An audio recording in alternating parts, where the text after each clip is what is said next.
Kaixo, problema hau ez da kontatzekoa orain arte bezalakoa, baizik logika erabili beharko dugu. Eta orduan pausoak banan-banan emango ditugu. Lehenengo irakurriko dugu, hau, gorria ez dago grisaren ondoan. Hortik ze ondorioztatu dezakegu? Gorriak ezin du erdian egon, eta grisak ere ez, bestela onduan egongo dira ikutzen. Orduan, gorria goian baldin badago, grisa egongo da behean. Eta alderantziz, grisa baldin badago goian, gorria egongo da behean. Orduan, hori irakurri ondoren, bigarren irakurriko genukena hau izango da. Pasatuko genuke hau eta hirugarrena. Ze jartzen du, urdina arrosaren eskuinean dago.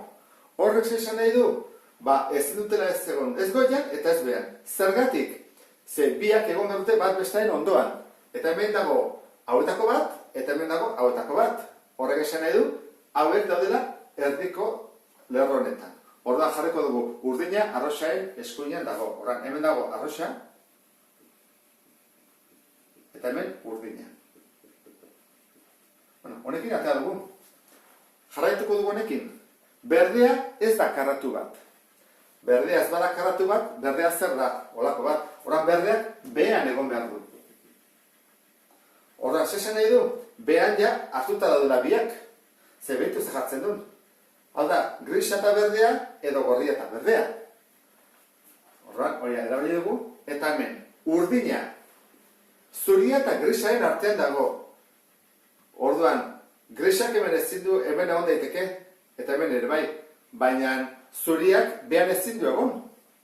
Ze hartuta daude biak, orduan, zuriak hemen egon behar du derrigorrez.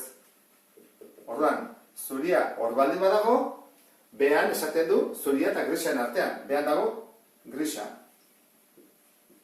Eta grisa hemen baldin badago, hemen dago berdea. Eta hemen berdea baldin badago, jata segura, gorria. Gorria. Hau da, ondo egitea. Pauso bat. Eta bigarrena da, azaltzea.